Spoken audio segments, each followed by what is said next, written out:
Hey everybody, welcome back to my channel and welcome back to this amazing series that we're doing as we explore this idea of building spoken fluency in a new language and documenting my personal journey into becoming a confident, fluid, comfortable speaker of Mandarin Chinese. Now, in the first few videos of this series, I've been going really into a lot of depth about a specific method that I'm currently using to accomplish that goal in Mandarin Chinese. And so at this point, I need a bit of time to actually use the method. I'm gonna have my first conversation soon. You'll be seeing that. So we've got lots of cool stuff coming up. But in the meantime, for the next few videos, I'm gonna give you a few really short and sweet, simple tips that you could take and apply at any time to improve your spoken fluency in your target language. So without further ado, let's jump in. And please remember that for Patreon supporters, you get access to the entire next week of content, so you will have access to all these tips today. So our first bite-sized simple tip is to simply choose a person, one person, that you really like the way they speak and that you want to try and emulate. Try to copy them, shadow them, right? You want to really dig into the finer nuances of what it means for this person to speak your target language. Now, this is not something that you would do long term because, of course, in the long run, you want to get a really nice, rich, diverse exposure to different ways of speaking, different voices, different accents, all kinds of things, right? That's going to really make you a well-rounded listener of the language, and it's just going to give you a good global knowledge of what it means to speak that language. But it can be very difficult when you get such diversity in the different types of people and voices and accents that you're hearing to actually understand the differences, right? It's kind of like imagine tasting coffee or wine.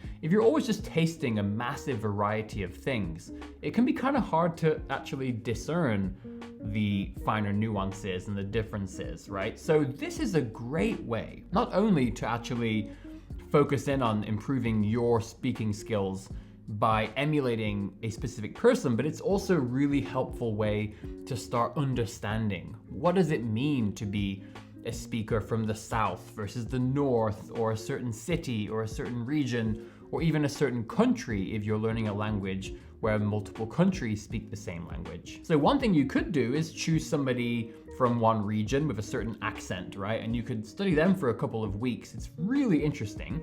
But then later you could choose somebody else, right, from a different region. And then you can really start to see, oh, these are the common characteristics, you know, from the South versus the North, or from this city versus that city. I think it's a really cool way to do this. But as I say, it's not just about learning these nuances.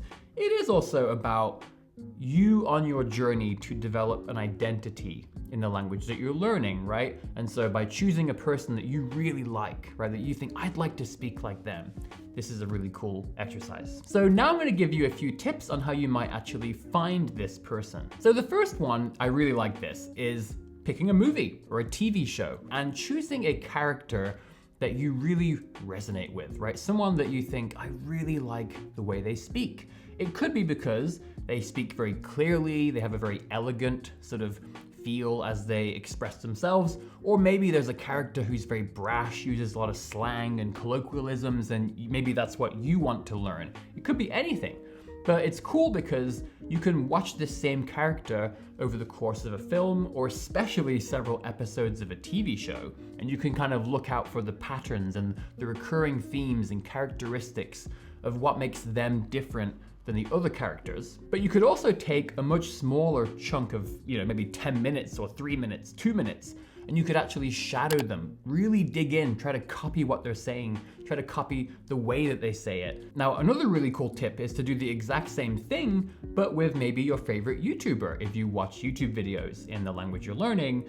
And another one is listening to podcasts, right? So podcasts are tricky because typically there's not video, and it's really helpful to have video when you're trying to copy somebody in that much detail. However, podcasts are uniquely helpful because they typically have excellent audio quality and there is much less interference. So it's a really cool thing to also loop in to this exercise. And the final suggestion here is, of course, to use somebody in your daily life. If you have a friend or a tutor or a family member, then it's really cool, of course, because you can talk to them face to face, you can ask them questions.